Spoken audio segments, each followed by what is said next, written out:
हरिणे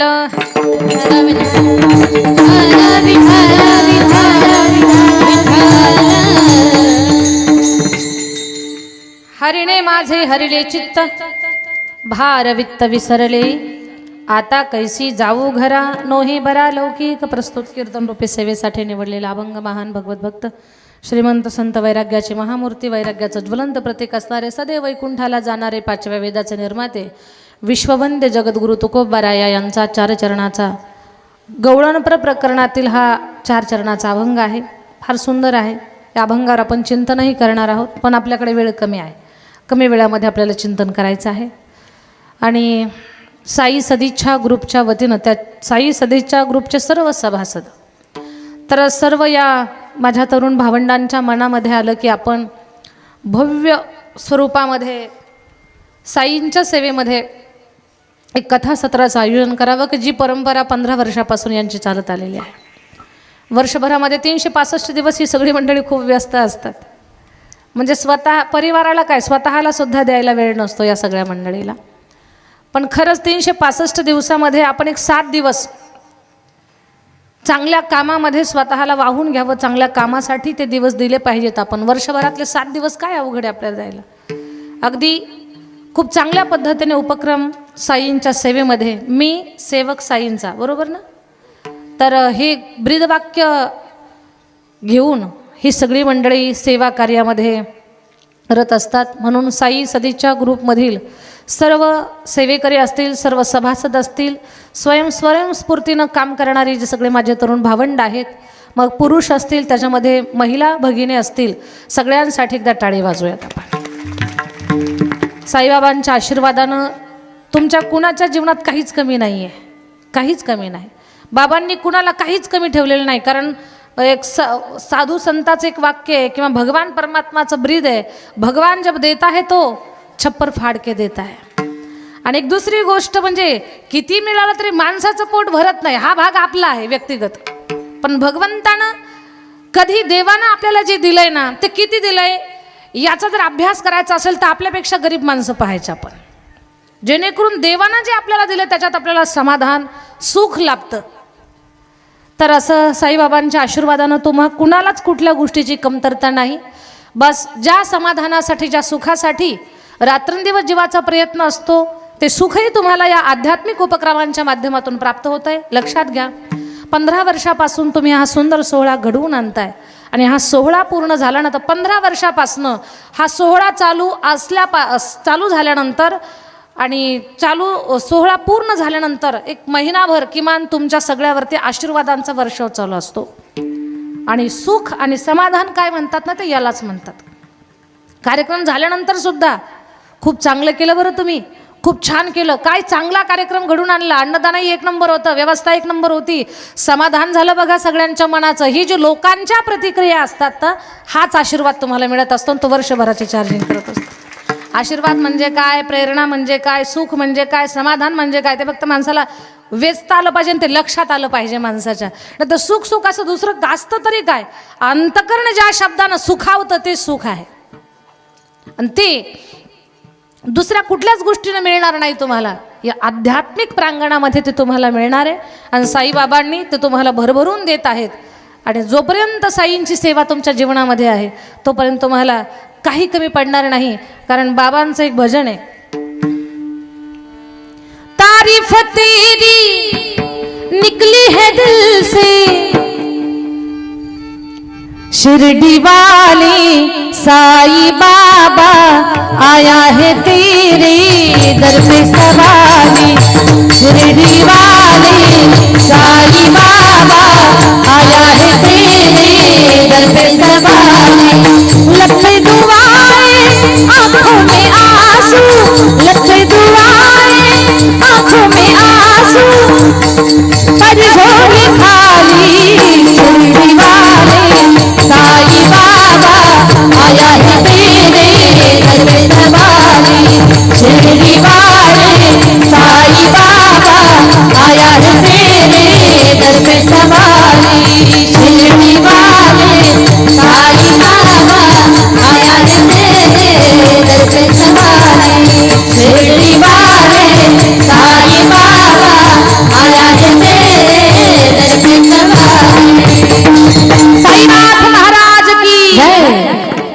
देवाच्या आशीर्वादानं तुमच्या सगळ्यांच्या जीवनामध्ये समाधान. वेळ कमी असल्या कारणानं आपण धावत्या वेगात चिंतन पाहणार आहोत. पुन्हा एकदा या सर्व माझ्या दादांचं कौतुक, माझ्या ताईंचं कौतुक आणि महिला माता वर्ग, पुरुष वर्ग, अगदी कथेला जी गर्दी असते ना तीच गर्दी काल्याच्याही कीर्तनाला आहे. या गोष्टीचं मला समाधान वाटतंय. नाहीतर संध्याकाळच्या वेळेला माणसं निवांत असतात ना, दिवसभरातली कामं संपलेली असतात, पण महिलांची काही कमी गर्दी नाही आणि पुरुषांची नाही. म्हणजे कामाच्या वेळेसुद्धा तुम्ही काम आटोपून इकडे वेळ काढून कीर्तनासाठी आलात. सगळ्यांचं कौतुक. सकाळच्या दिंडीमध्ये मला असं कळालं महिलांनी खूपच आनंद घेतला. हो ना, मला कळालं. मला वाटलं मी आले असते तर बरं झालं असतं. असं तर पुन्हा एकदा सगळ्या माझ्या महिला भाविकांचं हे तुमच्या अंतःकरणातला जो उत्साह आहे ना, जो उल्हास आहे ना, तो बाबांना असाच कायम ठेवावा. बस सगळीच गुणीजन मंडळी, आमचे भास्कर मामा थेटे असतील, अगदी 7 दिवस त्यांनी हजेरी लावली.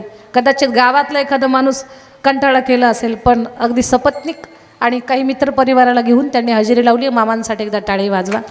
सर्व टाळकरी मंडळी, सगळी टाळकरी, बेटा टोपी घाल डोक्यात कोणाच तरी, सगळी टाळकरी मंडळी, सगळी गुणीजन मंडळी, मृदंगाची साथ देणारे हरिभक्तपरायण महाराज, ओम महाराज आणि बाया कुबेर महाराज. कुबेर महाराज फार गोड वाजवता बरं तुम्ही, आणि मन मोठं करून भाविकाला जागा दिली त्याबद्दल तुमचे धन्यवाद. कुबेर महाराजांसाठी टाळी, ओम महाराजांसाठी सुद्धा टाळी. आणि मृदंग काय सुंदर पखवाज वाजवते भाविका, त्याचं तुम्हाला अगदी प्रत्यक्षित पाहायलाच मिळेल. म्हणजे माझे दोन्ही भावंडही तयारच आहेत, ते खूप तयार आहेत, पण भाविका मुलगी असून पखवाज विशेष वाजवते म्हणून तिचं कौतुक आहे. भाविकासाठी टाळी. हार्मोनियमची साथ देणारे बाबा निंबाळकर सर, महाराष्ट्राचा गोड आवाज वैष्णवीताई करंडे.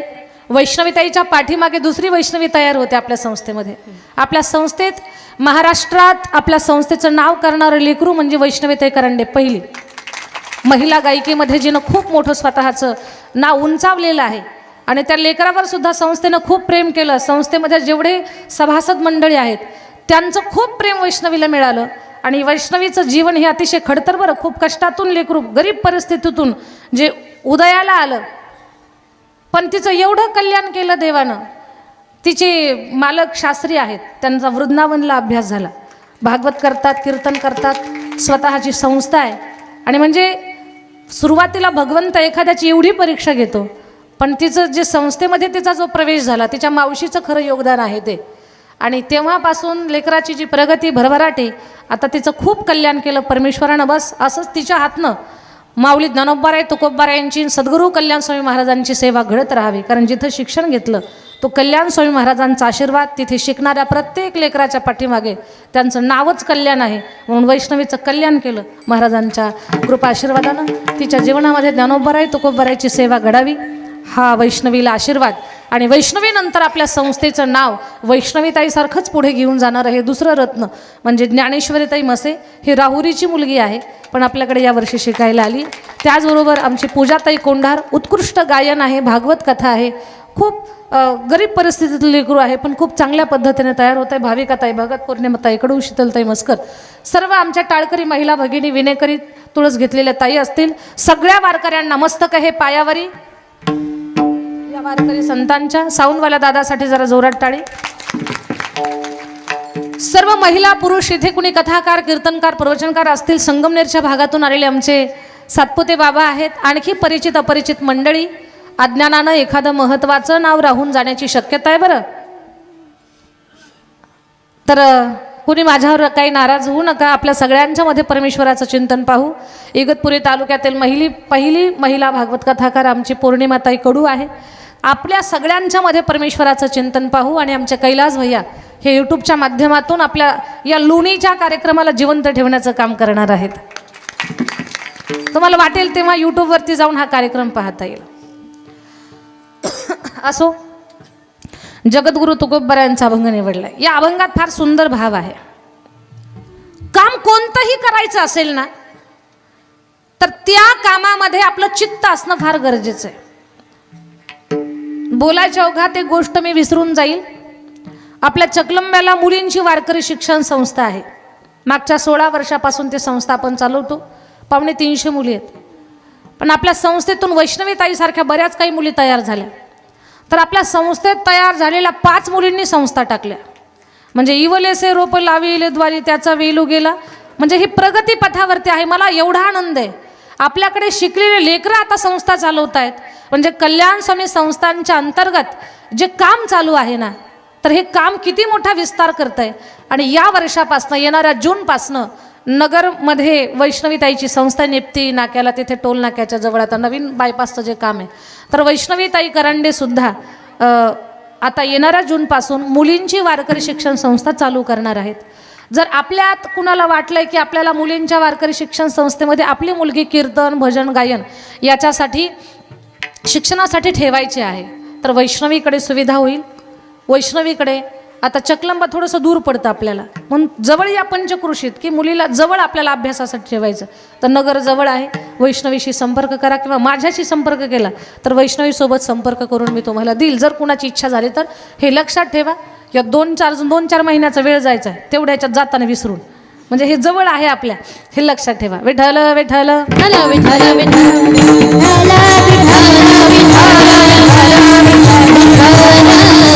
काम कोणतंही करा, त्या कामामध्ये आपलं चित्त असणं फार गरजेचं आहे. चित्त जर नसेल तर धरलेलं काम व्यवस्थित होणार नाही. भाकरी बनवण्यात जर आपलं लक्ष नसेल तर भाकरी पातळ तिचे काठ होणार नाहीत, पोटामध्ये ती फुगणार नाही. जर चित्त आपलं नसेल ना त्याच्यामध्ये, तो भाकरी कशी होणार? जाड होणार. ती माणसानं नाही, कुत्र्याचं सुद्धा पोट दुखल असली भाकरी बनल्या जाणार आपल्या हातानं. कशानं होतंय तसं? चित्त नसल्यामुळे. आपलं जर चित्त भाकरी बनवताना नसेल आणि चुलीच्या तोंडाला जर भाकरी असेल आणि चित्त नसेल, तर एक तर ती भाकरी चूल खाईल आणि चुलीच्या तोंडातून वाचवली तर ती माणसाला खाण्यायोग्य राहणार नाही, ती कुत्र्याला टाकावी लागेल. कारण होरपाळलेली जळालेली भाकर माणसाला खावी वाटेल का? बरं, हे का होतंय असं? तर चित्त आपलं आपल्याकडे नसल्यानंतर अशा गोष्टी घडतात. कोणतेही काम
नाना तीर्थे भ्रमी चित्त नाही नामी तीर्थेवर. कोणतंही काम घ्या, तुम्ही राजकारण करा, तुम्ही समाजकारण करा, तुम्ही परमार्थ करा, तुम्ही उद्योग करा, तुम्ही व्यापार करा, तुम्ही शेती करा, कोणतंही काम करा, त्या कामात आपलं चित्त असणं फार गरजेचं आहे. जवळी नाही चित्त काय मांडिले प्रेत.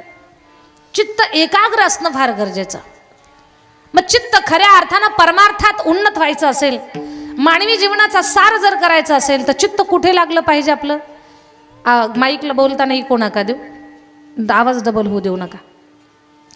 परमार्थात उन्नत व्हायचं असेल, जीवनाचं समाधान जर गाठायचं असेल, तर आपलं चित्त भगवान परमात्माच्या चरणावर लागलं पाहिजे.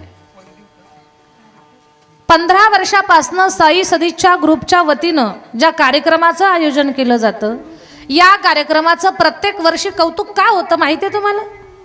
तर ही सगळी मंडळी जी ओतून काम करतात, एकाग्र होऊन काम करतात. कोणत्याही कामामध्ये एकाग्रता महत्वाची आहे. बोलणं माझं कान देऊ नाही का?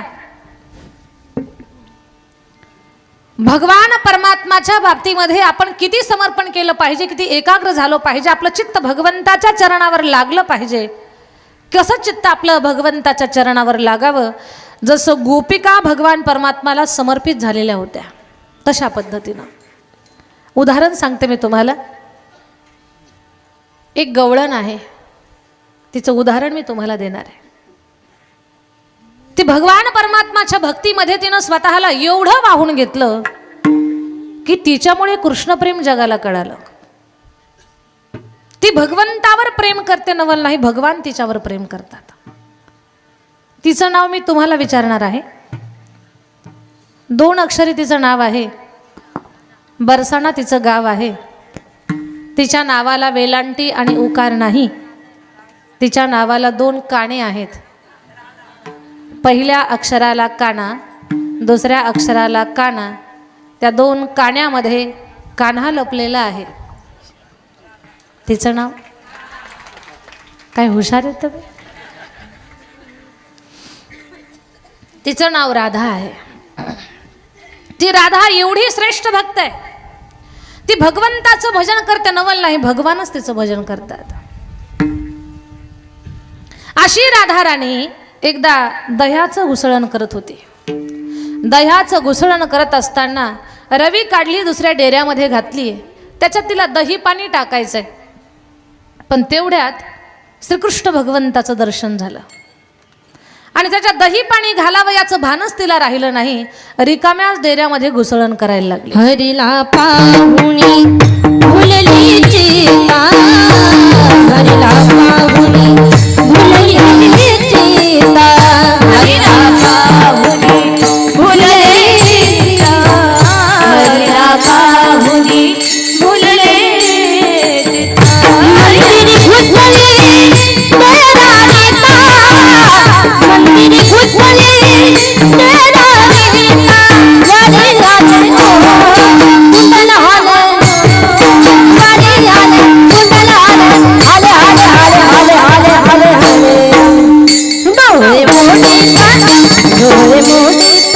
डोळे मोठी राधा काले काले काले डोळे मोठी राधा काले काले काले डोळे मोठी राधा काले डोळे मोठी राधा काले डोळे मोठी राधा काले काले डोळे मोठी राधा.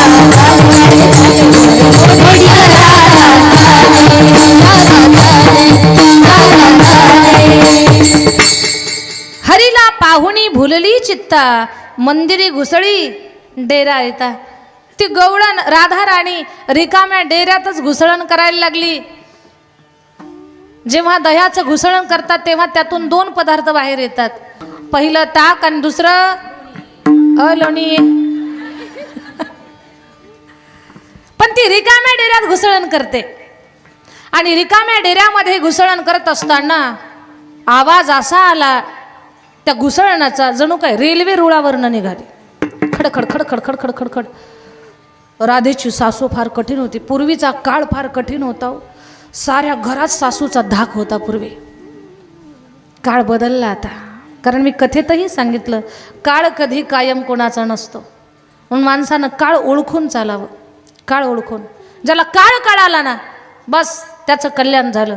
आणि ज्याला काळ नाही कळाला त्याचं काळातच काळ होतंय. हे ओळखून घ्यावं माणसानं. काळ ओळखून माणसानं चालावं. काळ कधीच कायम कुणाचा नाही. पूर्वी साऱ्या घरात सासूचा धाक होता. काळ बदलला. आता सासूचा दरारा नाही, आता सुनेचा. काय प्रामाणिक आहेत तुम्ही.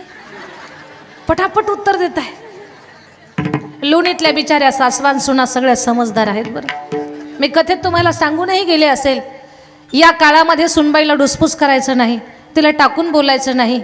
तिच्या माहेरचे आल्यानंतर रात्री 2 वाजता उठून त्यांच्या पिशव्या पण तपासायच्या नाही. याच्यातले कुठलेच प्रयोग करायचे नाही. कारण काळ सासूचा नाही. काळ ओळखून चालावं. पूर्वी सासूचा फार धाक होता. राधाची सासू फार कडक होती. पूर्वी सासवांचं जरा कठीणच काम होतं. रुबाबातल्या सासवा होत्या पूर्वी. पूर्वीची सासू म्हणजे वाघीण, आताची म्याव. पूर्वी फार फार काळ वेगळा होता. एक सांगते बरं का गमत तुम्हाला. अशी खतरनाक सासू होती ना, काहीच कुणाचं घरात चालत नव्हतं. आणि घरात रोज दूध तापायचं, लालबुंद दूध. त्या सुनेला खूप दूध प्यावंसं वाटायचं. पण सासूच्या धाकापुढे दूध कसलं पिता येतं.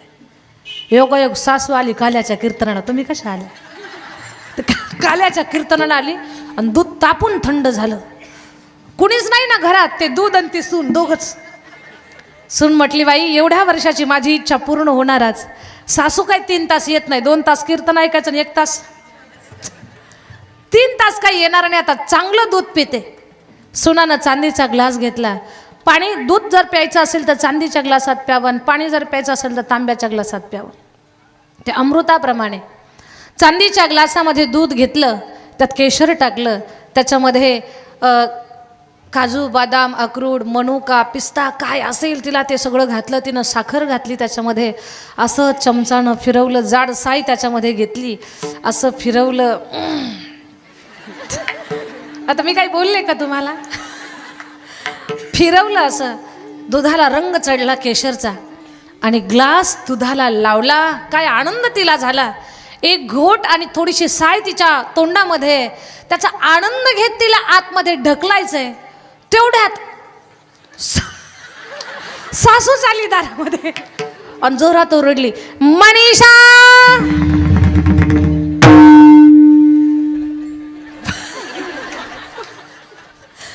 तिला कुठं बोलता येतंय. ती म्हणते तोंडात दुधाचा घोट. अगं काय झालं? अगं मांजर आली का? सासूनं ओळखलं, माझं जीवन सासरवासात गेलं, जाऊ दे, घोट दूध पिली तर कुठे काय फरक पडला. सासूबाई म्हणतात, मांजर 2 पायाची का 4 पायाची? सासू बिचारी निघून गेली. पूर्वी घरामध्ये खूप सासूचा धाक. राधा राणीला दरडावून विचारलं, राधे अगं लक्ष कुठे आहे तुझा? सासूबाई माझं लक्षच नाही हो. मग त्या डेऱ्यामध्ये दही आणि पाणी घातलं. हे का सांगते मी तुम्हाला? चित्त भगवंताकडे लागलं म्हणून काम व्यवस्थित नाही झालं. अनेक गोपिकांची अशीच अवस्था होती.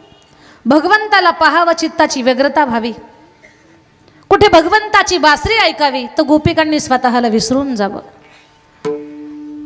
भगवंताच्या बासरीचे अनेक प्रमाण आहेत. त्याच्यामध्ये मुरलीवरी माझा जीव जडे ग, हरीच्या मुरलीवरी जीव जडे ग, कसली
मुरलीवर माझा जीव जडे, कसली जीवाला भूल पडे.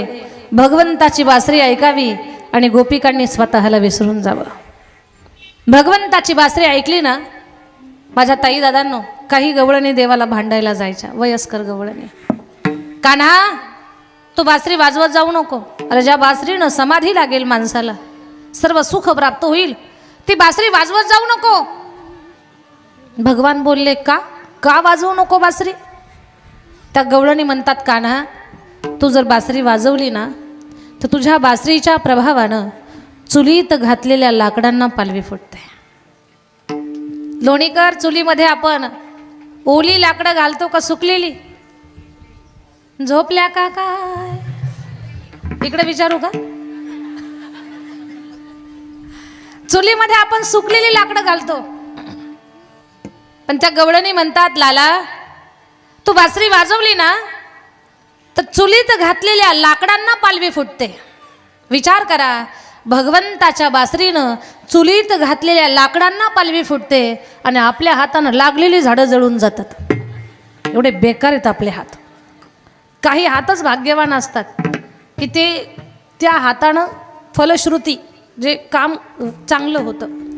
एखाद्या बाईनं स्वयंपाक करू द्या, तिनं 10 माणसाचा स्वयंपाक केला ना त्याच्यात 2च जेवतात, 8 उपवाशीच.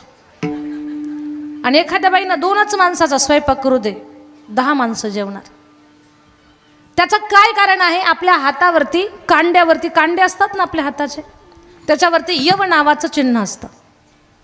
त्या चिन्हाचा तो प्रभाव असतो. एका ज्या शेतकऱ्याच्या हातावर यव नावाचं चिन्ह आहे त्यानं मुठभर पेरू द्या, त्याला मनभर मिळतंय. आणि कुणी पोतभर मनभर पेरू द्या, मुठभरच घरात येतंय. त्या चिन्हाचा प्रभाव आहे. एक गोष्ट माहिती आहे तुम्हाला? दुर्योधन पांडवावर किती जळत होता याची कल्पना सुद्धा आपण करू शकत नाही.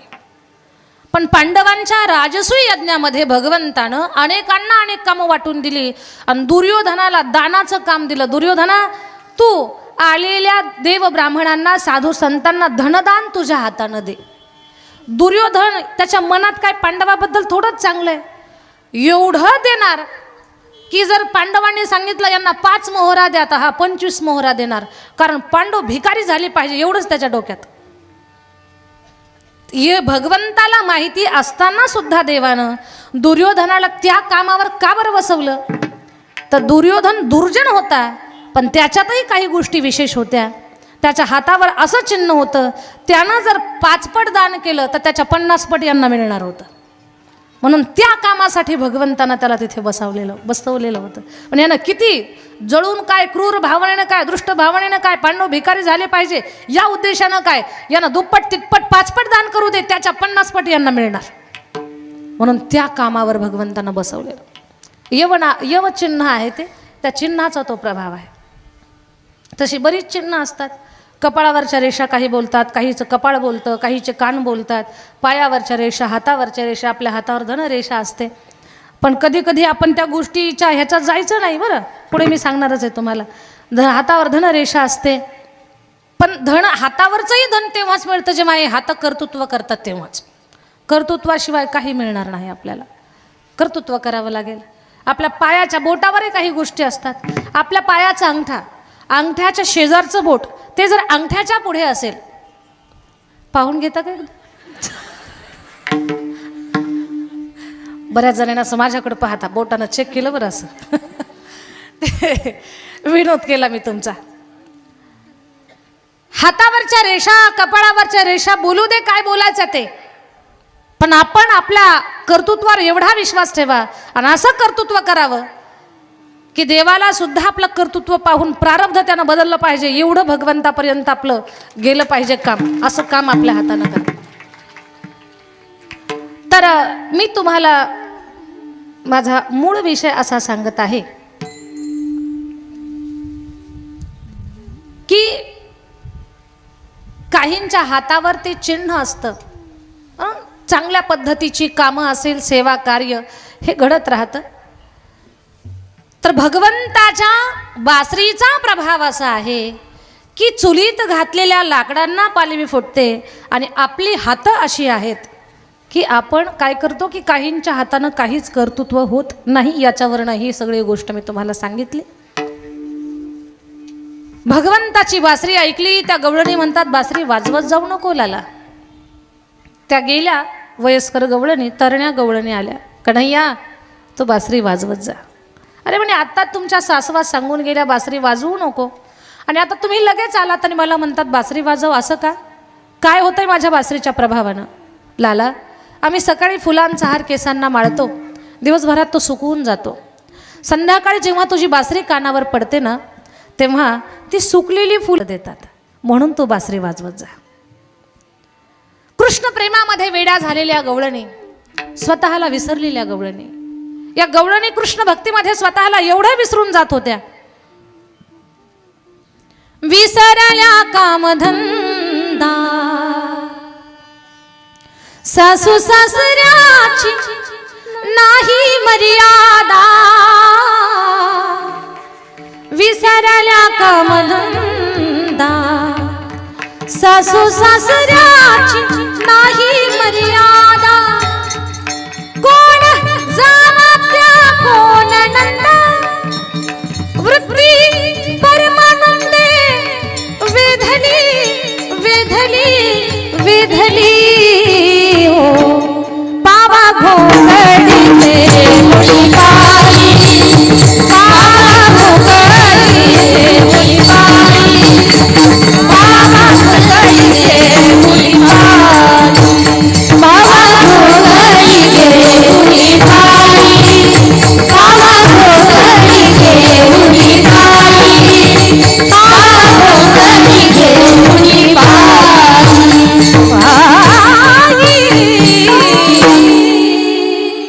पावा घोंगडी घेऊन पायी गवळणी स्वतःला विसरत होत्या. अशीच एक स्वतःला विसरलेली गवळण पाणी भरण्यासाठी निघालीये, पण तिने तिकडं भगवंताला पाहिलंय. पाहिला पाहिला पाहिला नंदाचा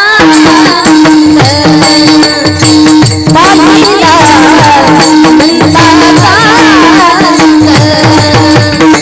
नंदाचा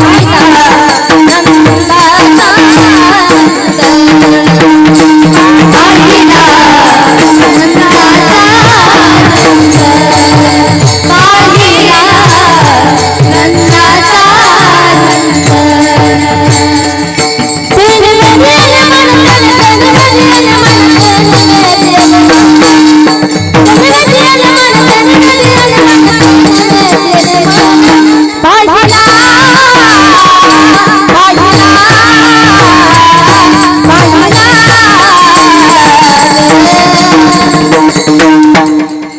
नंदाचा पाहिला नंदाचा पाहिला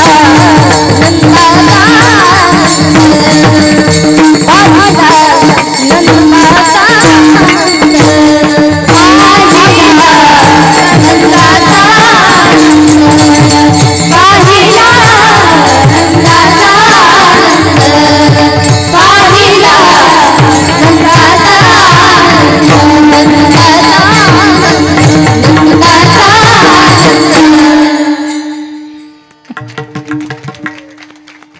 भगवंताला तिनं पाहिलं. पाणी भरायला गेली आणि तिकडेच बसली. बरेच लोक येता जाताय, ही अमक्याची सून अमक्याची पत्नी इथं का बरं बसली असेल, काय झालं हिला, ही का बसली असेल, सगळ्यांना प्रश्न पडला. त्याच वाटेवरनं तुकोबाराय निघाले. लोकांची कुजबूज चालू झाली. तुकोबाराय त्या गवळणीला पाहतात, तिची भावदशा बदललेली आहे. भगवान परमात्माच्या स्वरूपाशी ती एकरूप झालेली. तिला म्हणतात, हे गवळणी, हे भाग्यशाली गवळणी, तुझी अवस्था काय आहे ती मला कळते. आणि गोष्ट लक्षात घ्या, समोरच्या व्यक्तीचं दुःख काय आहे हे आपल्याला तेव्हाच कळेल जेव्हा ती गोष्ट आपल्या अनुभवात असेल. साधूचं अंतःकरण काय आहे हे सामान्य जीवाला कधीच कळू शकत नाही. का? ते जाणण्यासाठी ते साधूचं अंतःकरण आपल्याकडेही असावं लागतं. कधीही एका क्षेत्रातल्या माणसानं जर त्या क्षेत्रातल्या माणसाचं कौतुक केलं तर ते सार्थ कौतुक आहे, कारण तो भाव त्यांना कळतोय. हे दुसऱ्यांना ते पाहिजे त्या पटीमध्ये नाही कळत. उगी चहा पिऊन पिऊन तब्येत वाळून गेलेल्या माणसानं हिंद केसरीचं कौतुक करावं, वाह काय तुमचे दंड आहे तो, हे ऐकायला तरी गोड वाटेल का? नाही, त्या तालमीतला माणूस पाहिजे. ती गवळण, तर तिची अवस्था काय आहे हे सांसारिक माणसाला काय कळणार, तिची स्थिती काय आहे. तर तिची स्थिती जाणण्यासाठी तीच अंतःकरण ज्यांच्याकडे आहे तेच बरोबर ओळखू शकतात. तुकोबाराय अगदी योग्य पात्र आहे, तिला ओळखलंय. महाराज म्हणतात, हे भाग्यशाली गवळणी, तुझी स्थिती मी जाणतोय, तुझ्या अंतःकरणातला भाव मी जाणतोय. तुझी स्थिती काय आहे हे सामान्य माणसाला कळणार नाही, ते मला समजतंय. कारण का, तुझा जो भाव आहे त्या भावाची अनुभूती माझ्यासुद्धा अंतकरणामध्ये आहे. पण तुला ज्या ईश्वराच्या स्वरूपाचं ज्ञान झालेलं आहे त्या भावनेनं तू इथं बसलेली आहे. पण किती वेळ इथं बसणार आहे? घरी जा. ती म्हणते महाराज घरी जाईल मी, पण घरचं काम पाहण्यासाठी चित्ताची गरज आहे. ते माझं चित्त तर हरीने हरण केलंय. हरीने माझे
दोन्ही मृदंगाचार्यांसाठी जोरात टाळी वाजवा जरा एकदा.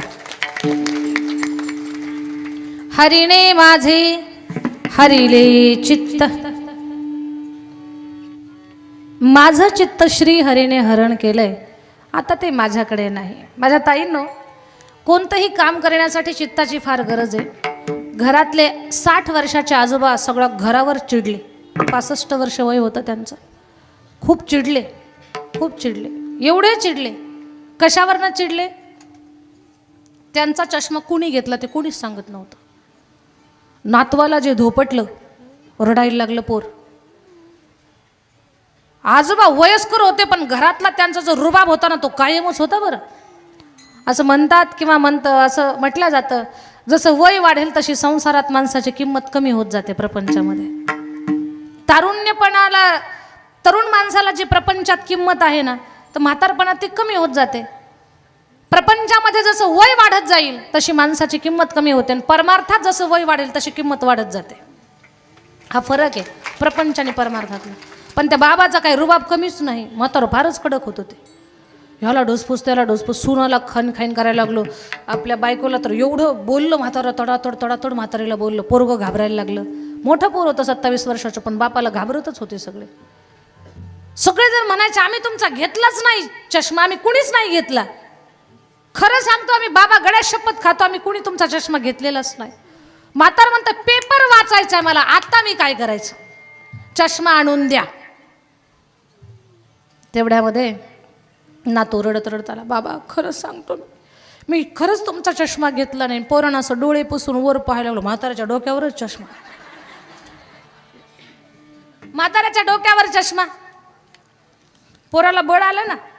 पोरगं म्हणतं बाबा सगळ्या घराला तुम्ही बोललात, टाकून बोललात, मला मारलं, सगळ्यांना रडवलं, पण चष्मा कुठे पाहता, तुमच्या डोक्यावरच आहे. अरे रे पप्या, लक्षच नाही माझं. हे का झालं? आपलं तिथे चित्त नाही. चित्त जर नसेल ना तर कुठलंच कोणतीच वस्तू आपल्याला सापडणार नाही. आता तुम्ही बसला तिथे,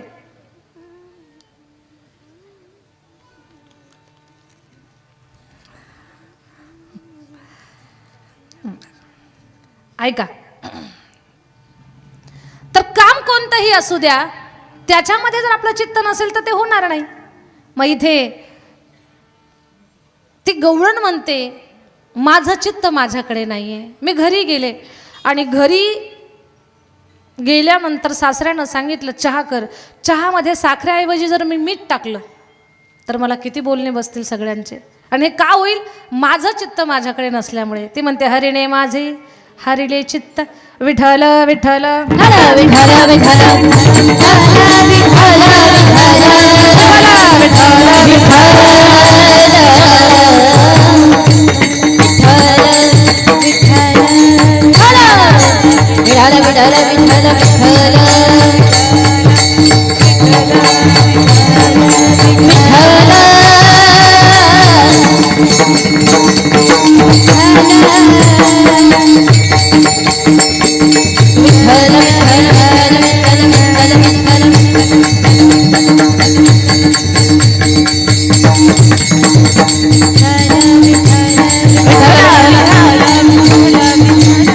माझं चित्त माझ्याकडे राहिलं नाही. ताई तुम्हाला घाई आहे का जायची? तरी पण थोडं कीर्तन ऐकून जा. ऐका, ती म्हणते अशा अवस्थेमध्ये आता कैसी जाऊ घरा, नोहे बरा लौकिक, मी घरी कशी जाऊ? लोक मला नाव ठेवतील. आता लक्षात घ्या, लोकांनी नाव ठेवायची भीती ही काही नवीन नाही, ती पूर्वीपासूनच चालत आलेली आहे. कदाचित मी कथेमध्ये सांगूनही गेले असेल, नाव ठेवणं हा काही प्रयोग आपल्यावरती नवीन नाही, तो जुनाच आहे. जेव्हा जन्माला येतो तेव्हा पहिलं काय ठेवतात? नावच ठेवतात. मग कशाला आपण काळजी करायची? तिला भीती वाटते, नोहे बरा लौकिक, मला भीती वाटते महाराज लोक नाव ठेवतील मला. माझ्याच्यानं जर व्यवस्थित प्रपंचाचं काम झालं नाही तर लोक मला नाव ठेवतील. कितीही चांगलं काम करा तरी लोक नावच ठेवणार, चुकीचं वागा तरी नाव ठेवणार, चांगलं करा तरी पण काही ना काही खोट काढणार. एवढा मोठा सुंदर साई सदिच्छा ग्रुपच्या वतीनं भव्य कथा यज्ञ संपन्न झालाय, तर याच्यामध्ये खोड्या काढणारे असतातच. काही ना काही खोड काढणार. म्हणजे भात कच्चाच होता त्या दिवशीचा, आणि कच्चा भात हे तुम्हाला कळतं का? ते घरी गेल्यावरच कळतो. म्हणजे इथला भात कुठे गेला? घरी गेला, मग परीक्षण झालं. माझं बोलणं कान देऊ नाही का?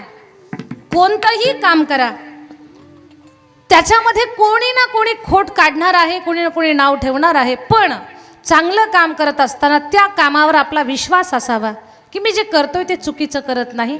हा जर विश्वास तुमच्यासोबत असेल तर कितीही लोकांनी निंदा करू दे, मग तुम्हाला काळजी करण्याचं काही कारण नाही आहे.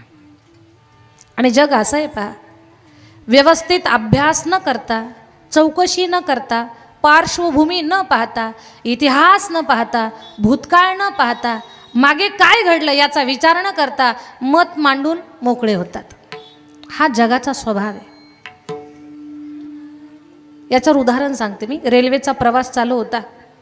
रेल्वेचा प्रवास 27 वर्षाचा मुलगा होता. त्याचे 67 वर्षाचे वडील होते वयस्कर. पोराला रेल्वेमध्ये बसवलं एका सीटवर. स्वतः बसलेले आहेत, आजूबाजूला काही प्रवासी आहेत. दृष्टांत कान देऊ नये का? खिडकीच्या कडेला मुलगा बसलेला आहे. त्यानं खिडकीतून पाहिलं पोरानं बाहेर. वाहणारी नदी दिसली. एवढा आनंद झाला पोराला. बाबा नदी, बाबा पाणी. कोण म्हणताय? 27 वर्षाचा मुलगा. पुढे रेल्वे तर चालूच होती. हरणांचा कळप दिसला. पोर उड्या मारायला लागलं. बाबा हरिण, बाबा हरिण. पर्वत पाहिले, नद्या पाहिल्या, फुलांचा बगीचा पाहिला, पाणी घेऊन चाललेल्या स्त्रिया पाहिल्या, हत्ती पाहिले, घोडे पाहिले. हे सगळं पाहिलं आणि पोरगं उड्या मारून मारून सांगतं बाबा हत्ती, बाबा घोडे. बापालाही कौतुक वाटत होतं. पण शेजारची माणसं म्हटली, दादा हे पोर कोण आहे? म्हणे माझा मुलगा आहे.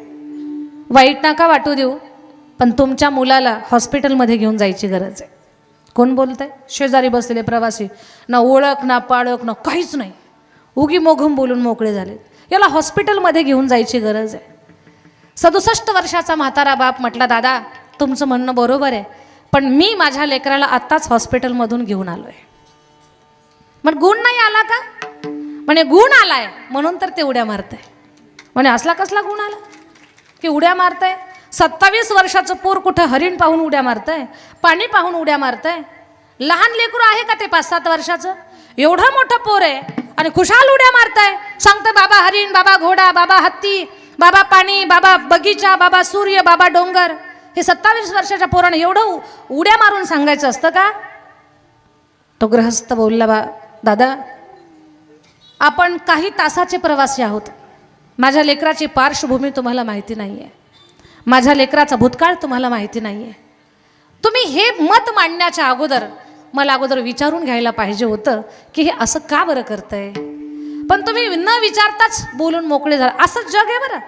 जग ही पार्श्वभूमी न पाहता, भूतकाळ न पाहता लगेच बोलून मोकळं होतं. मग त्या माणसानं विचारलं, काय नेमकं म्हणायचं काय तुम्हाला? म्हणे दादा माझं लेकरू जन्मजात आंधळं होतं, त्याला दोन्ही डोळ्यांनी दिसत नव्हतं. मागच्या 6 महिन्यापासून त्याच्या डोळ्यावरती शस्त्रक्रिया चालू होती, त्याला नवीन बुबळं बसवलीत. आता तो हॉस्पिटलमधून बाहेर आलाय, त्याची सुट्टी झाली, त्याला घेऊन मी गावाकडे चाललोय. त्यानं हरिण, नदी, पाणी घेऊन जाणाऱ्या स्त्रिया, हत्ती, घोडे, डोंगर, सूर्य, पक्ष्यांचा थवा, हरणांचा कळप त्याच्या जीवनात त्यानं पहिल्यांदा पाहिलंय. आणि एखादी गोष्ट जर आपण आपल्या जीवनात पहिल्यांदा पाहत असू तर त्या गोष्टीचा आनंद आपण असाच व्यक्त करणार ना, का सुकले तोंड घेऊन बाबा हरिण असं म्हणणार आहेत का? आनंदच व्यक्त करून बाबा हरिण, बाबा पाणी, त्याला तो आनंद झालाय, तो माझ्यासोबत व्यक्त करतोय. पण तुम्ही तर त्याचा भूतकाळ न पाहता बोलून मोकळे झालात. या दृष्टांतातून एकच मला सांगायचं, जग असंच आहे. पार्श्वभूमी पाहत नाही, भूतकाळ पाहत नाही, नेमकं त्याच्या पाठीमागं कारण काय आहे त्याचा विचार करता बोलून मोकळे होतात. रस्त्यावरनं बहीण भाऊ जरी चालले, ज्याला माहित नाही ना तेच बोलतंय गडबड आहे. अरे ते बहीण भाऊ आहे, जग विचित्र आहे. तुम्ही अभ्यास करा, अगोदर जाणून घ्या, नंतर मत मांडा. पण हा जगाचा स्वभावच आहे. नाव ठेवणं हा लोकांचा जन्मसिद्ध. एक वेळेला मतदानाचा चुकवतील पण नाव ठेवण्याचा चुकवत नाहीत. म्हणून ऐकावे जनाचे पण चांगल्या कामामध्ये करावे मनाचे. कधी कधी जग गुरु सुद्धा असतं. खरंच एखादी गोष्ट जर आपण चुकत असू आणि लोक जर त्याची चर्चा करत असतील तर त्या चुकीच्या गोष्टीचं आपण ताडण करावं आणि चांगल्या गोष्टींचा स्वीकार करत चालावं. त्या गवळणीला भीती वाटते. ती म्हणते आता कैसी जाऊ घरा, मी घरी कशी जाऊ, नो हे बरा लौकिक, लोक मला नाव ठेवतील. महाराज म्हणतात काळजी करू नको. ती गवळणीनंतर काय काळजी करू नको, बाहेरच्या लोकांना जर कळालं आणि त्यांनी घरच्या लोकांना येऊन जर भिडले आणि मग मला घरची लोक त्रास देतील, पारखी यासी सांगता गोष्टी घरची कुटी खातील, घरची लोक मला त्रास देतील. लक्षात घ्या, परमार्थात जर आपली प्रगती होत असेल ना तर सुरुवातीला अगोदर बाहेरची लोक आपल्याला त्रास देतात. काय म्हणून टपोरी माळ घातली यानं, ह्याला एकादशी कळत नव्हती, काय माळकरी झाला, आता पहाटच मंदिरात जातं, अरे यानं देवाचा उमरा नीट ठेवला नाही. लोक बोलतात, पण लोकांचं ऐकून कधीच चांगल्या कामाला आपण पाठ फिरवायचे नाही, नाहीतर काही लोक घाबरून जातात. या जगानं कुणाला सोडलं नाही. मीराबाईंची निंदा केली. आता मला सांगा, ज्या मीराबाईला नगरातल्या लोकांची नावच माहिती नाहीत, मग ज्याचं नावच माहिती नाही, ज्याचं घर माहिती नाही, ज्याचं काही आपल्याबद्दल त्याची माहितीच नाही आपल्याकडे, मग त्या माणसाची आपण निंदा करणार का? करू शकत नाहीत आपण. ज्याच्याबद्दल काही माहितीच नाही त्याची निंदाच करू शकत नाही. ज्या मीराबाईंनी कुणाचीच निंदा केली नाही त्या मीराबाईची कारण नसताना लोकांनी निंदा केली. मीराबाई कुणाच्या घरी जाऊन बसत होत्या का? त्यांना गावातल्या लोकांची नावं माहिती होती का? अजिबात नाही. पण तरीही निष्पाप मीराबाईची जगानं निंदा केली. याच्यातून आपण आपला अभ्यास करा. चुकून जर आपल्याबद्दल कुठे चर्चा चालू झाली तर घाबरायचं नाही, स्वतःवर विश्वास ठेवायचा. आणि एखाद्या गोष्टीचा जर आळ आपल्यावर आला ना, आपण एखाद्या प्रकरणात नाही पण आपल्यावर आळ आला तर घाबरून जाऊ नका, गोंधळून जाऊ नका, कुणाला सफाई सुद्धा देऊ नका. नाही हो मी तसा नाही हे म्हणायला सुद्धा जायचं नाही. फक्त तुमच्यावर लागलेले लांछन धुवून काढण्यासाठी एकच मार्ग आहे, माफी नाही किंवा मी तसा नाही सांगायला जायचंच नाही. कर्तृत्व आणि कर्म एवढे चांगले करा, एवढी चांगली कामं करा की लोकच म्हटली पाहिजे अरे त्याची चूक नाही रे, त्याची वेळ चुकीची होती. लोक काय म्हटले पाहिजे, चूक त्याची नाही पण त्याची वेळ चुकीची होती म्हणून त्याच्यावर लोकांनी आरोप केला, असं लोकांनी म्हणावं. आणि आता हे जे मी बोलते ना हे वास्तव जीवनात जगायचं आहे आपल्याला. ऐकायला चांगलं वाटतं, सोपं वाटतं, बरोबर वाटतं, पण जगताना कठीण जात आहे. हे जगायचं जेणेकरून आपल्याला आपल्या जीवनाचा आनंद घेता आला पाहिजे. सांगू तुम्हाला, आपल्या सुखी जीवनात माती टाकणारे भरपूर असतात, भरपूर असतात, पण त्यांचा विचार नाही करायचा आपण. माझा महत्त्वाचा विषय, मीराबाईंची निंदा केली या जगानं. ज्या मीराबाईंचा काही एक संबंध नाही त्यांची निंदा केली. जग असंच आहे, चांगल्या कामात आपल्याला त्रास देणार. त्या गवळणीला भीती वाटते, माझ्याबद्दल कोणी काही बोलल. तर मी तुम्हाला सांगत होते, नवीन परमार्थाला जर सुरुवात केली तर अगोदर बाहेरचे लोक त्रास देतात, आणि बाहेरच्या लोकांचा विचार न करता जर आपण आपलं सत्कर्म चालू ठेवलं तर मग आपले आतले विकार जागे होतात. मी हे केलं, मी ते केलं, ही विकृती आहे. खूप चांगली कामं करा, पण कधीच मी जागा होऊ देऊ नका. ऐका बरं सगळ्यांनीच, खूप चांगली कामं करा, पण कोणी आपल्या पाठीवर शाबासकीची थाप टाकली, कोणी कौतुक केलं, हा कौतुकाचा आनंद घ्या, पण त्याचा होऊ देऊ नका. आनंद तर घ्यावा, चांगलं काम केल्यावर कौतुक होतं त्याचा आनंद घ्यावा, पण मीच केलं हे नकोय, हे मीच केलं हे नकोय. होऊ द्यायचा नाही. चा त्रास होतो माणसाला. मग तो कुठे? आपल्या आतमध्ये दडलेला आहे. आणि आतमध्ये दडलेल्या शत्रूंचं वर्णन शांतीब्रह्म एकनाथ महाराज एका भारुडात रूपकाद्वारे करतात. घरची कुटी खातील, काय खातील? कोण कोण आहेत ते आपल्या आतले शत्रू? आपल्या घरातले सासू सासरा धीर, तर यांचं रूपक आहे आपल्या आतले शत्रू काम क्रोध मद मत्सर अहंकार. ईर्षारूपी सासू, क्रोधरूपी सासरा, कामरूपी पती, दंभरूपी धीर, हे सगळे. सत्वर पावगे मला भवानी आई रोडगा वाहिन तुला, सत्वर पावगे मला भवानी आई रोडगा वाहिन तुला, रोडगा वाहिन तुला भवानी आई रोडगा वाहिन तुला, रोडगा वाहिन तुला भवानी आई रोडगा वाहिन तुला, रोडगा वाहिन तुला भवानी आई रोडगा वाहिन तुला, रोडगा वाहिन तुला भवानी आई रोडगा वाहिन तुला. सत्वर पावगे मला भवानी आई रोडगा वाहिन तुला, सत्वर पावगे मला भवानी आई रोडगा वाहिन तुला, सत्वर पावगे मला भवानी आई रोडगा वाहिन तुला, सत्वर पावगे मला भवानी आई रोडगा वाहिन तुला. ऐका, सासरा माझा गावी गेला तिकडच खपीव त्याला, सासू माझी जाच करते लवकर निर्दाळी तिला, नंदेच कार्ट किरकिर करतय खरूज होऊ दे त्याला, दादूला मारून आहुती देईन मोकळी कर गे मला, एका जनार्दनी सगळेच जाऊ दे एकटीच राहू दे मला. आई राजा सत्वर पावगे मला भवानी आई रोडगा वाहिन तुला, सत्वर पावगे मला भवानी आई रोडगा वाहिन तुला, सत्वर पावगे मला भवानी आई रोडगा वाहिन तुला, सत्वर पावगे मला भवानी आई रोडगा वाहिन तुला. तू वारंवार पहा. याचा अर्थ तुला जे ज्ञान झालंय ना ते पक्क व्हावं. बे एक बे, बे दुनी चार, एकदा ऐकून होईल का पाठ? हे त्याच्यासाठी सराव करावा लागेल, सारखं सारखं सारखं घोटावं लागेल. भगवंताचं झालेलं स्वरूप दर्शनाचं ज्ञान ते अखंड टिकून राहावं, याच्यासाठी वारंवार ती क्रिया करावी लागेल. वारंवार एकदा ध्यान लावल्यावर लगेच लागेल का ध्यान आपल्याला? त्याच्यासाठी सातत्य जे असतं ना, सारखी ती क्रिया करणं. म्हणून पाहिले पाही परतोणी, वारंवार तू देवाला पहा, म्हणजे तुझ्या अंतकरणातलं भय निघून जाईल. संतांची कृपा माणसाला निर्भय बनवते बरं का. साई सदिच्छा ग्रुपच्या सगळ्या माझ्या भावंडांना मला सांगेन, तुम्ही जे सत्कर्म करताय ना, या सत्कर्माचं बळ किंवा त्याचा प्रभाव असा आहे, तुम्ही हे सत्कर्म करताय, साईबाबांचा आशीर्वाद जीवनामध्ये घेताय, नवल नाही, बाबाच तुमच्या सोबत अखंड राहत आहेत. बाबाच. आता तुम्हाला घाबरण्याची गरज नाही. तुमच्या प्रत्येक क्षणाला आणि प्रत्येक श्वासाला आणि प्रत्येक पाऊलाला साईनाथ तुमच्या सोबत आहेत.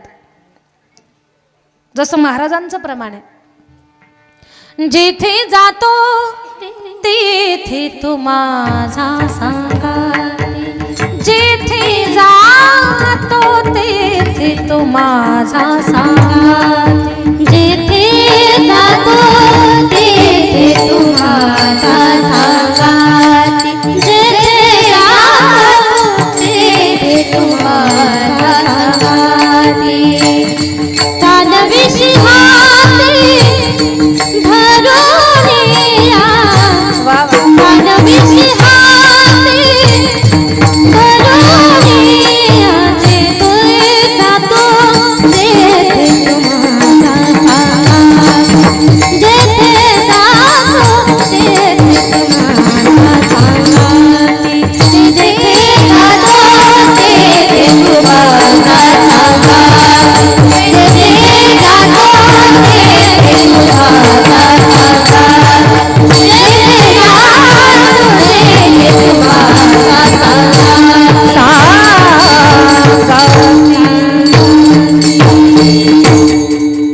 तुम्ही बाबांची सेवा करताना तर तुम्ही सुद्धा एकटे नाहीत. प्रत्येक क्षणाला आणि प्रत्येक श्वासाला बाबा तुमच्या सोबत आहेत. फक्त तुमच्याकडे तो विचाराचं सातत्य तुमच्याकडे असलं पाहिजे. साधूची सेवा माणसाला निर्भय बनवते. निर्भय, निवांत राहा, टेन्शन घेऊ नको. याचा अर्थ काय?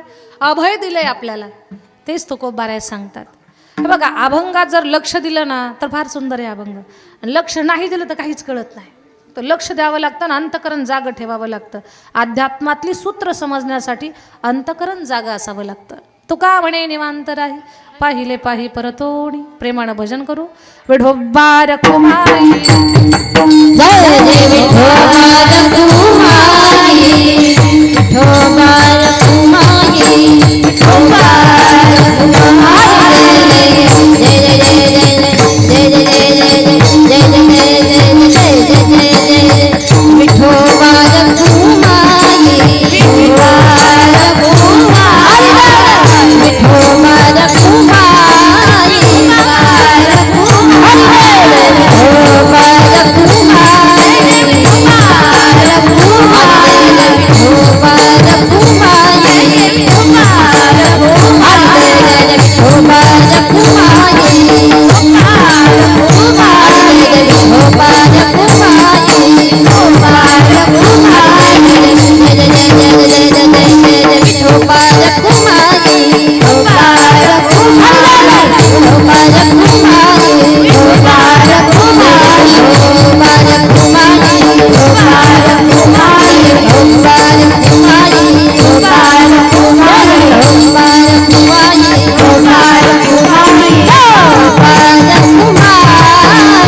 जय जय जय जय विठोबा रखुमाई, विठोबा रखुमाई, विठोबा रखुमाई, विठोबा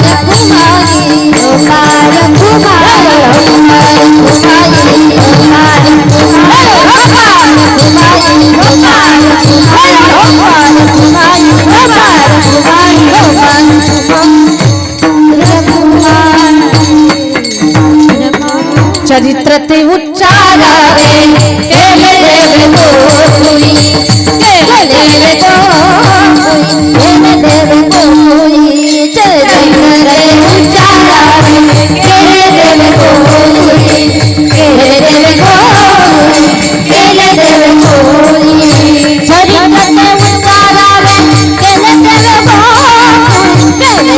गोकुळी, केले देवे गोकुळी, केले देवे गोकुळी, केले देवे गोकुळी, केले देवे गोकुळी, चरित्र ते उच्चारावे, केले देवे गोकुळी, केले देवे गोकुळी, केले देवे गोकुळी, केले देवे गोकुळी, केले देवे गोकुळी.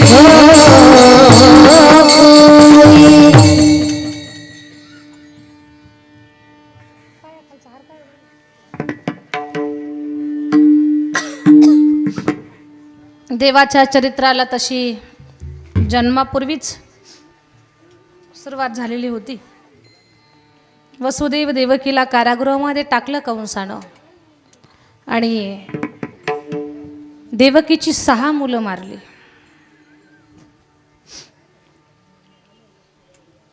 विश्वाचा मालक जिच्या उदरी जन्माला आला त्या देवाला माहिती नसेल का जिच्या पोटी आपण जन्म घेणार आहोत तिची 6 लेकरं आपण वाचवली पाहिजेत आणि त्याला काही अशक्य होतं का?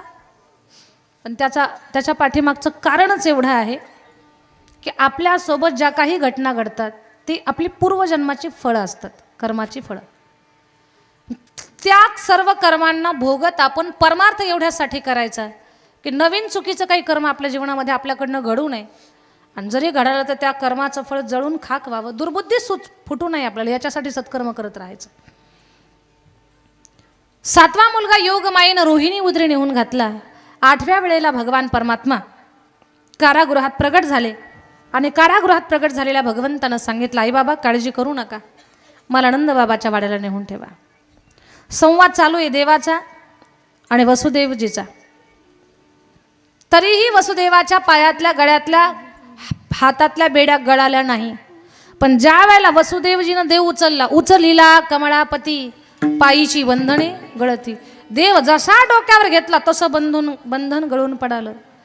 याच्यातून मला सांगायचं आहे माझ्या ताई दादांनो, तुम्हाला सुद्धा संसाराची बेडी लागलेली आहे. अनेक विकृतींची बेडी आहे आपल्याला. ही बेडी तेव्हाच गळून पडेल ज्या दिवशी तुम्ही देव डोक्यावर घ्याल. ज्या दिवशी तुम्ही देव डोक्यावर घ्याल त्या दिवसात तुमचं सुद्धा बंधन गळून पडेल. म्हणून देव डोक्यावर घ्यायचा. निघाले नंदाच्या घराला मजनी गोकुळाला. आता देव ज्या टोपलीमध्ये घातला ती टोपली कशाची होती?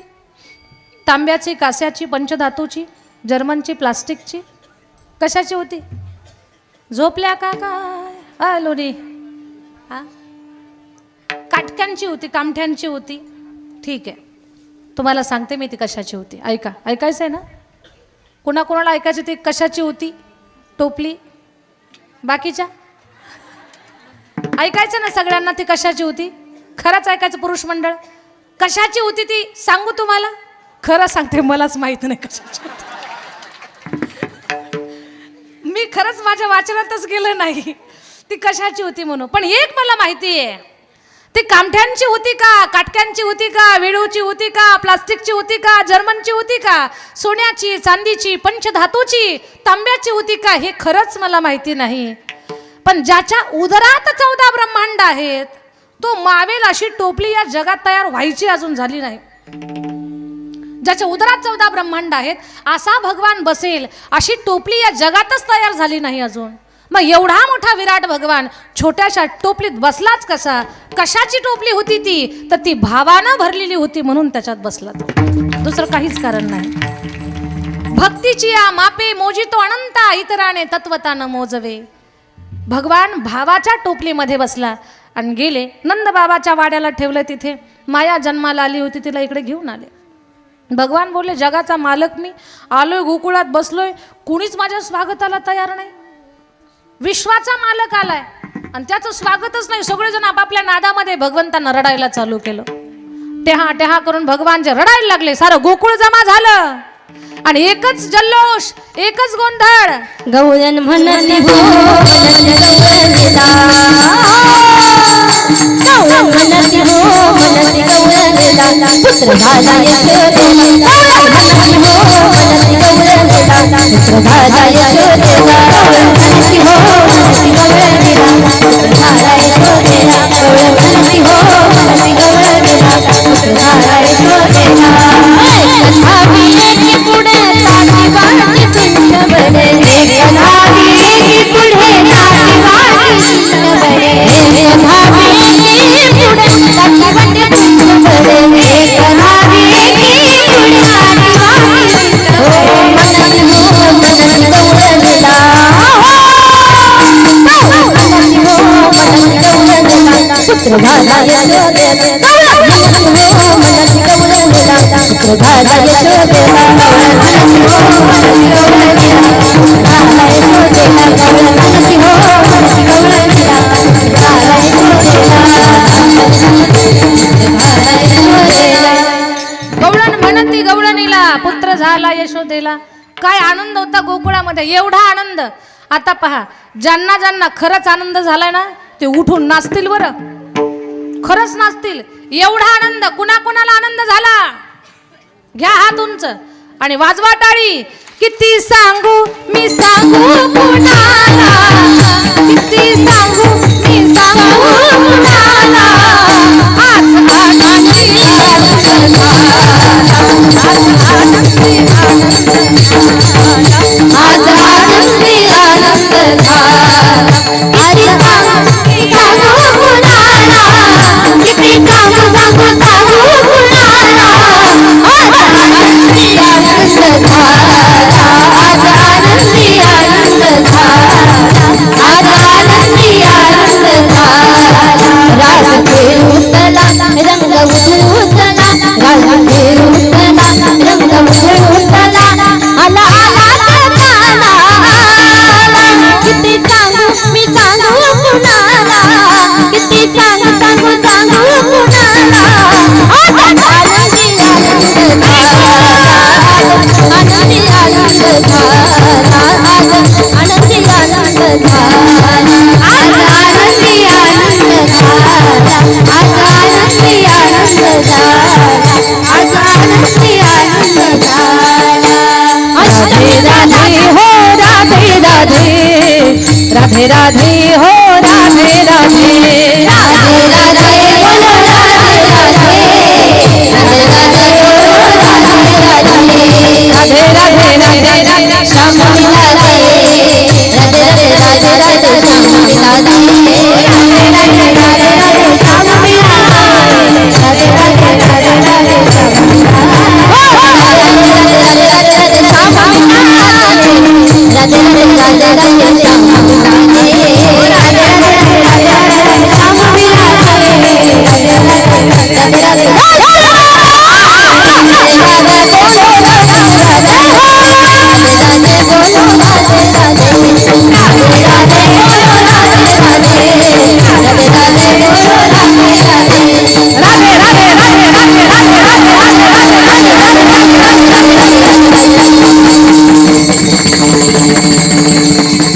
गोपाल कृष्ण भगवान की जय, लोकेश्वर भगवान की जय. खाली बसा, खाली बसा. आमच्या महिला खूप खूप उत्साही आहेत, खूप आनंद. दादा बाबा काकांनाही वाटत होतं उठून उभं राहून नाचावं, पण ते घाबरले कशाला, पप्याची माय काय म्हणत या गडबडीमध्ये बसून राहिले. असू द्या, काही हरकत नाही. अष्टमीच्या राती ग यमुनेच्या काठी गोकुळावतरले,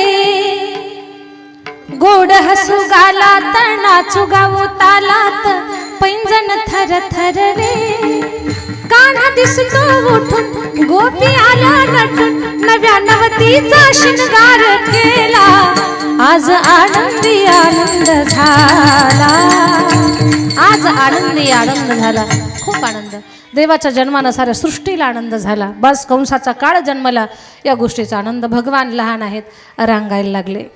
तळवे तळहात तळहात टेकीत, तळवे तळहात तळहात टेकीत, डाव्या गुडघ्यानं गुडघ्याने रांगत, डाव्या गुडघ्यानं गुडघ्याने रांगत, डाव्या गुडघ्यानं गुडघ्याने रांगत.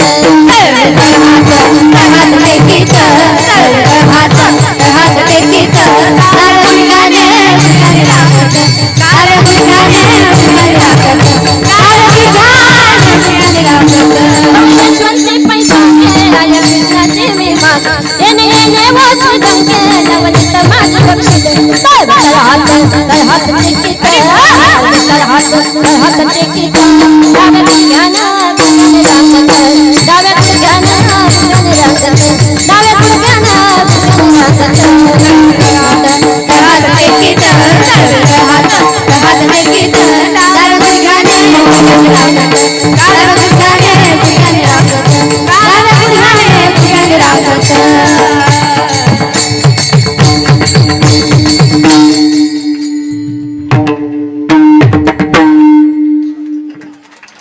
दोन्ही मृदंगाचार्यासाठी ओम महाराज, भाविकाताई जरा जोरात टाळी वाजवा दोघांसाठी. फार गुणी लेकर आहेत दोघंही, खूप छान. एकानं चाट वाजवली की एक धूम वाजवत आहे. खूप छान. तळवे तळहात टेकीत, डाव्या गुडघ्याने रांगत रंगणी रंगनाथ तो म्या देखी लागे सई.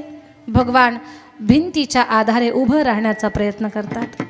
साऱ्या गोकुळाला चक्कर मारतात आणि गोकुळात चक्कर मारली भगवान परमात्मानं. देवाचं फिरणं मोकाट नाही. आपले लेकरं लोकांचे भांडणं घेऊन येत आहे, पण भगवान मित्रांचं संघटन केलंय.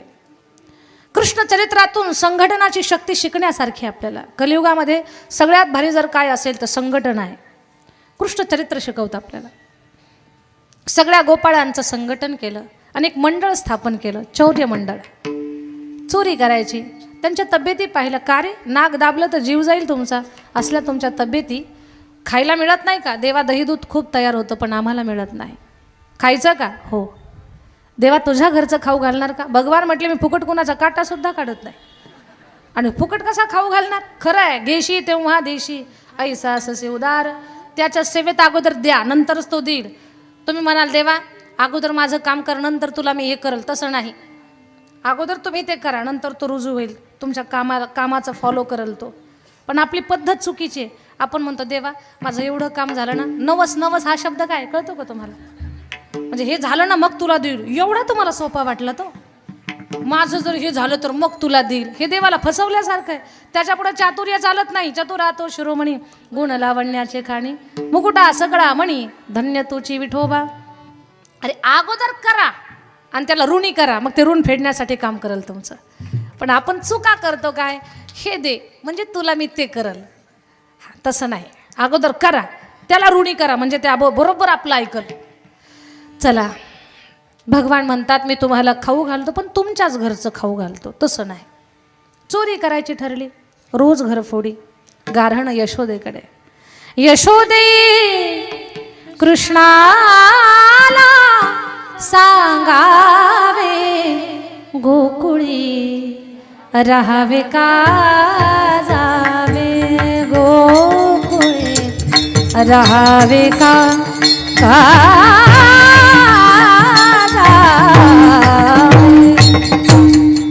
गोकुळात राहावं का गोकुळ सोडून जावं? तुझ्या कृष्णाला काही सांग. माई म्हणते 5 वर्षाचे माझे बाळगे अंगणी खेळे खेळ कालटकाची घेता आळगे गोकुळच्या नारी. का बरं आळ घेता माझ्या लेकरावर? माझ्या लेकरावर आळ नका घेऊ. बाई गवळणी म्हटलं याची आई ऐकत नाही, या पोराचे खोड्या थांबत नाही, करावंच काय? गवळण म्हटले काळ्या माझ्या घरी येऊन दाखव, तुला बांधूनच टाकते. भगवान म्हटले मावशी तुमचा नंबर सगळ्यात शेवटी होता, कशाला चॅलेंज केलं मला? गोपाळानं घर नंबर फोन नंबर पूर्ण ॲड्रेस लिहून घ्या, आजच हिच्या घरी जायचं. भगवान गेले आणि दाढी विणीची गाठ मारून आले. गवळण पहाट उठली, गवळ्याच्या दाढीला बसला झटका. साखर झोपेत होतं ते. झटका बसलो का असं चिडलं, ए धांगड माझी दाढी ओढते का तो?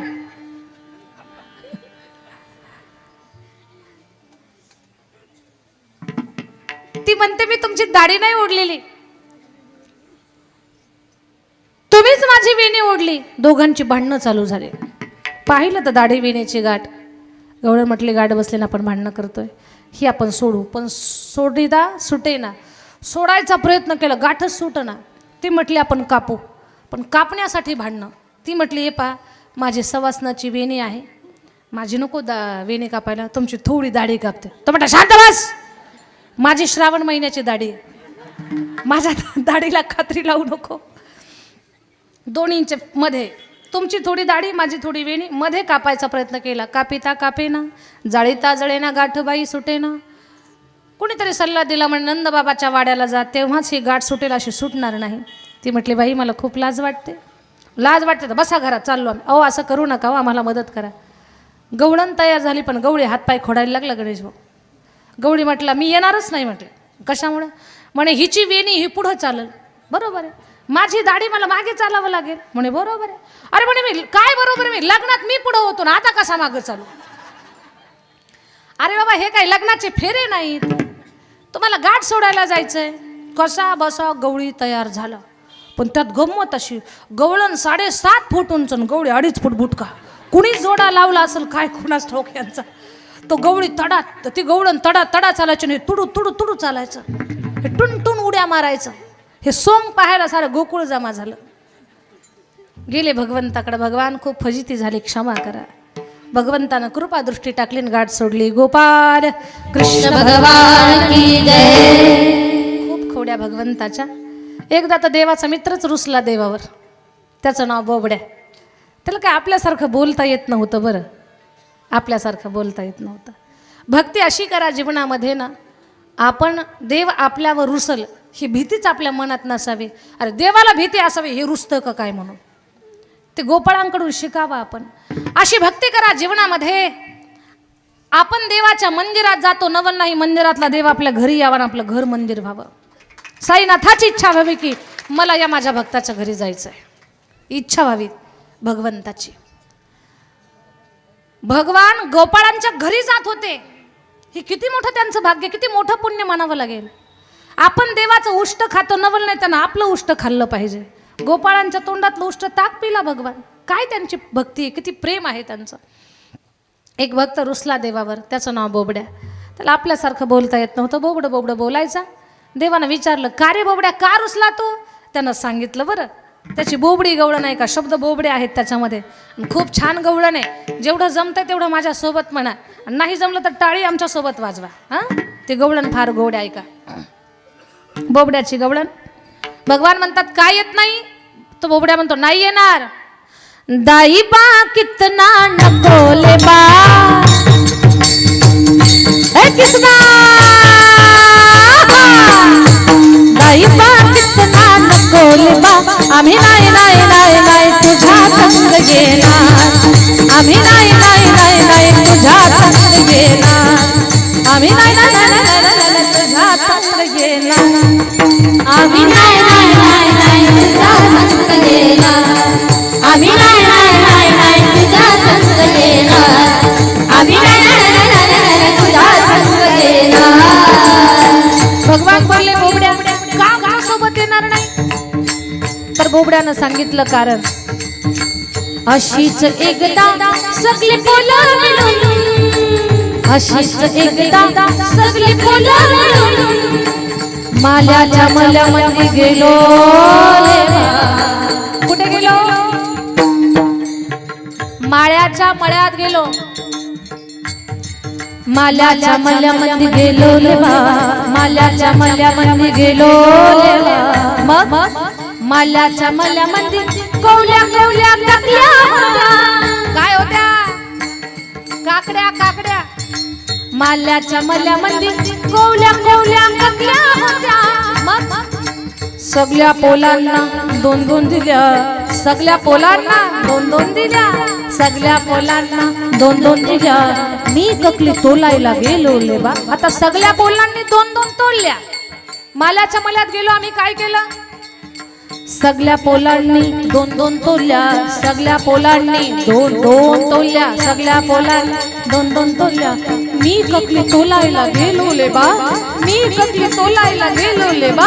तिकडून आला मालाचा माल माझ्याच शेंडीला धरले बा. आम्ही नाही नाही नाही नाही तुझ्या संग येणार. आम्ही नाही नाही नाही नाही तुझ्या संग येणार. आम्ही नाही नाही नाही नाही तुझ्या संग येणार. आम्ही नाही नाही नाही नाही तुझ्या संग येणार. आम्ही नाही नाही नाही नाही तुझ्या संग येणार.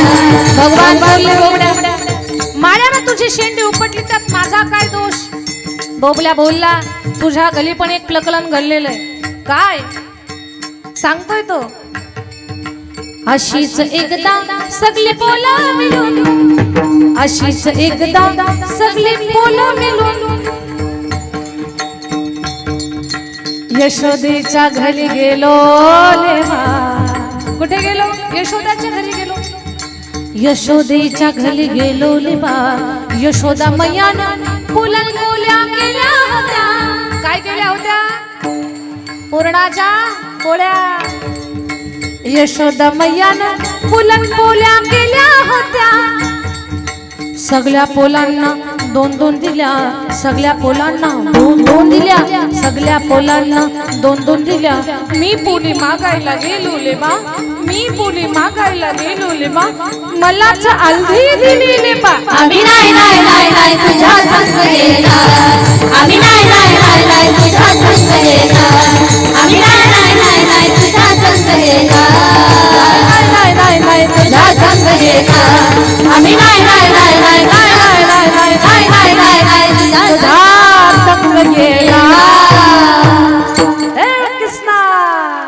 नाही येणार आम्ही तुझ्यासोबत.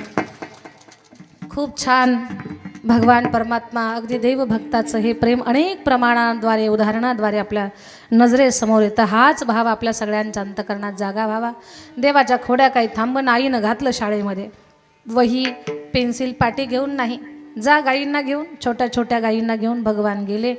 तिकडे हमामा हुतू तू लगोरी विटी दांडू अनेक खेळ खेळतात. वैष्णवी ताई खेळ भवरा गबाई भवरा, खेळ भवरा गबाई भवरा, खेळ भवरा गबाई भवरा, खेळ भवरा गबाई भवरा. या या राधिकेता, या या राधिकेता, नवरा नवरा नवरा खेळ भवरा गबाई भवरा, खेळ भवरा गबाई भवरा. या या भवरा गबाई भवरा, खेळ भवरा गबाई भवरा. अब कटु बकटी बक पोर त्रिगुण खेळ काढू, अब कटु बकटी बक पोर त्रिगुण खेळ काढू, अब कटु बकटी बक पोर त्रिगुण खेळ मांडू, अब कटु बकटी बक पोर त्रिगुण खेळ मांडू. खेळ विटी दांडू पोर, खेळ विटी दांडू, खेळ विटी दांडू पोर, खेळ विटी दांडू, खेळ विटी दांडू पोर, खेळ विटी दांडू, दांडू पोर खेळ. आबा दुमा तिबा, आबा कटु बकटी बक पोर त्रिगुण खेळ मांडू, आबा कटु बकटी बक पोर त्रिगुण खेळ काढू, आबा कटु बकटी बक पोर त्रिगुण खेळ काढू, आबा कटु बकटी बक पोर त्रिगुण खेळ काढू. हो हो आता तिसरा खेळ आमच्या वैष्णवी ताई खेळतील. हमामा पोर हमामा, हमामा पोर हमामा, हमामा पोर हमामा, हमामा पोर हमामा, हमामा पोर हमामा, हमामा पोर हमामा, हमामा पोर हमामा, घुमरी बाजे हमामा, हमामा पोर हमामा, घुमरी बाजे हमामा, हमामा पोर हमामा, घुमरी बाजे हमामा, हमामा पोर हमामा, घुमरी बाजे हमामा, हमामा पोर हमामा,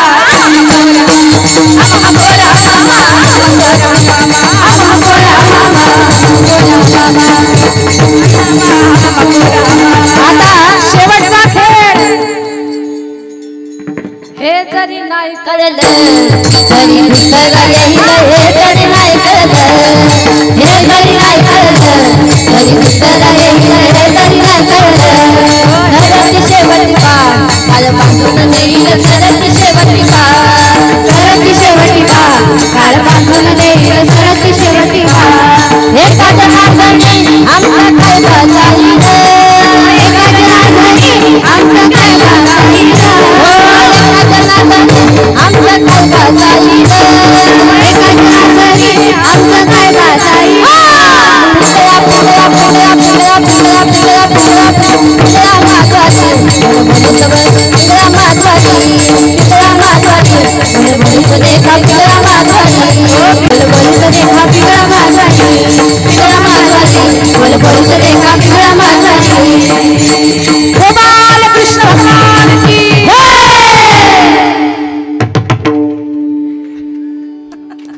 खूपच खेळ झाले. खांदी भार पोटी भूक, काय खेळायाचे सुख. सगळ्यांच्या दोऱ्या एकत्र केल्या. भक्ती प्रेमाचा, भावाचा, सहिष्णुतेचा, एकात्मतेचा, माणुसकीचा, मानवतावादाचा काला सगळ्यांना खाऊ घातला. तोच काला आपल्याही जीवनामध्ये मिळावा. पुन्हा एकदा सांगते, भारतीय लोकांच्या जीवनामध्ये खूप मोठी पर्वणी आलेली आहे. 500 वर्षापासून ज्या गोष्टीची आपण वाट पाहत होतो, ज्या रामाच्या जीवनातला खरा वनवास संपलेलाच नव्हता, 22 जानेवारी 2024 भारतीय लोकांच्या जीवनामध्ये सुवर्ण अक्षरात लिहून ठेवावा एवढा सोन्याहून सुंदर दिवस. राम मंदिराच्या लोकार्पण सोहळ्याचा तो दिवस आहे. प्रत्येकानं आपल्या दारामध्ये गुढी उभारावी, सडा घालावा, रांगोळी काढावी, दिवे लावावेत, तुळशीला सुंदर वस्त्र घाला, घरामध्ये गोडधोड देवाला नैवेद्य बनवा. मग पुरणाची पोळी असेल, खीर असेल, रामललाला खीर आवडते, खीर बनवा आणि सगळ्यांनी आनंदाने नवीन वस्त्र, पूर्ण शृंगार करा त्या दिवशी. महिला मंडळ, पुरुष मंडळ सुद्धा जुन्या फाटलेल्या कपड्यात राहू नका. चांगले कपडे घाला. तुम्हाला फारच कंटाळा आहे, खुंटीला अडकून ठेवलेले तेच कपडे, वास सुटला त्याचा तरी तेच घालणार, असं करू नका. चांगले कपडे घाला, जरा पोशाख स्प्रे मारा जरा अंगावर, म्हणजे जरा अत्तर हां असं फ्रेश वाटावं माणसाला. आपल्याकडे पाहिल्या समोरच्याचा उल्हास वाढला पाहिजे, असं एवढं फ्रेश व्हा. आणि राम मंदिराचा लोकार्पण सोहळ्यामध्ये आपण आपल्या घरी राहून रामललाची पूजा करून त्या दिवशी खरा आनंद भारतीय लोकांनी साजरा करायचा आहे. भारताचे यशस्वी पंतप्रधान नरेंद्रभाई मोदी यांच्या कार्यकालामध्ये ही दिव्य अशी गोष्ट घडते आहे की ज्या गोष्टीची आपण सगळेजण वाट पाहत होतो. भारतातला प्रत्येक जीव त्या गोष्टीची वाट पाहत होता. जटायूच्या वंशातल्या पक्ष्यांना आनंद झाला आहे, वानरांना आनंद झाला आहे, माणसांना आनंद झाला आहे, वृक्षवेलींना आनंद झाला आहे. चैत्रात जशी सृष्टी बहरलेली असते ना 22 जानेवारीला, त्या दिवशीचं वातावरणसुद्धा तुम्हाला सुंदर आणि फुललेलं बहरलेलं दिसेल. ऑब्झर्वेशन करा त्या दिवशी, तुम्ही निरीक्षण करा की रोजच्या दिवसामध्ये त्या दिवसाच्या वातावरणात एक वेगळा फरक असणार आहे. त्या दिवशी हवासुद्धा सुगंधित होणार आहे, आकाशसुद्धा रंग भरणार आहे. त्या दिवशी पंचमहाभूत सुद्धा आनंदानं नाचणार आहेत, डोलणार आहेत. पंचमहाभूताला सुद्धा आनंद होणार आहे. त्या दिवशी पाण्याची चव वेगळी लागेल. सूर्य सुद्धा तुम्हाला एवढा त्रास देणार नाही. हवा तुम्हाला मंद सुगंध हळुवार स्पर्श करून जाईल. ही पंचमहाभूत धरणी आई सुद्धा तुम्हाला त्या दिवशी एक वेगळाच आनंद देऊन जाणार आहे. पंचमहाभूताला सुद्धा आनंद होणार आहे. म्हणून त्या सुंदर सोहळा आपण आपल्या घरी राहून साजरा करायचा आहे. त्या दिवशी रामरक्षा स्तोत्र असेल, हनुमान चालीसा असेल, महाराष्ट्रीयन लोकांनी हरिपाठ असेल, ही सगळी नित्यकर्म करायची आहेत. त्या दिवशी हरिपाठ गायचा आहे प्रत्येकानं आपल्या घरामध्ये. असो आपलं जीवन सुख समृद्धी आरोग्य ऐश्वर्यानं भरभरून जावं. पुन्हा एकदा साई सद्दिच्छा ग्रुपचं मी मनापासून धन्यवाद व्यक्त करते, सर्व भाविकांचे धन्यवाद व्यक्त करते आणि झालेली सेवा माऊलींच्या चरणी अर्पण करते. माझ्या वाणीला विराम देते. आपल्या संस्थेसाठी बऱ्याच महिलांनी भरभरून अन्नधान्य आणून दिलेलं आहे. त्या सर्व महिला माता वर्गाचे मी खूप धन्यवाद व्यक्त करते. काही माझ्या दादांनी अगदी घरातून पोतं असे काही धान्य आणून टाकलेले आहेत, त्यांचेसुद्धा खूप धन्यवाद. आणि कधी तुम्हाला असं वाटलं की संस्थेसाठी आम्हाला अन्नदान करायचं तर माझा नंबर संदीप भाऊंकडे, आपल्या गणेश भाऊंच्याकडे आहे, त्यांच्याशी संपर्क करा आणि अन्नदान करण्याची इच्छा असेल तर करू शकता.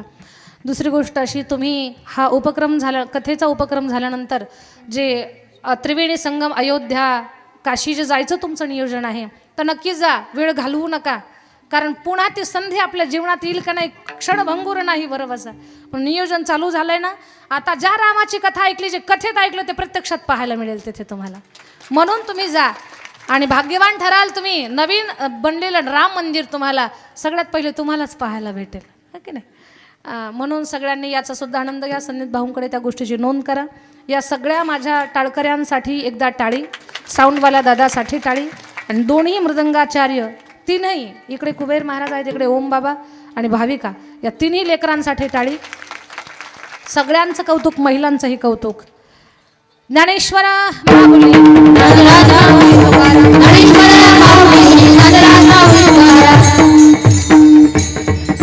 विठ्ठल जय जय विठ्ठल, जय विठ्ठल जय जय विठ्ठल.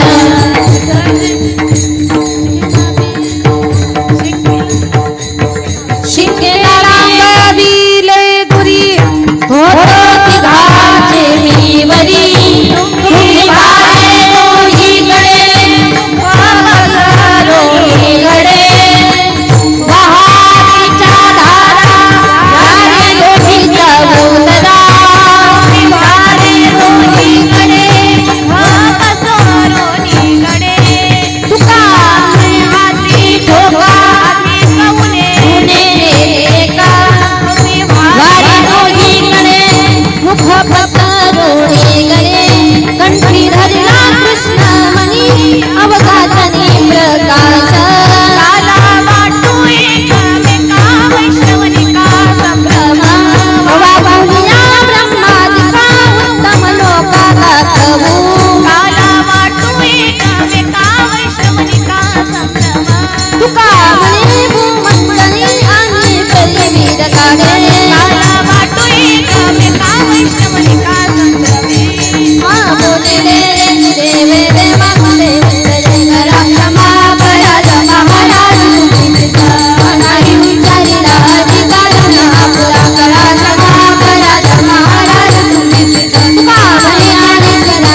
कर विठ्ठल झाले समाधान धान तुमचे देखील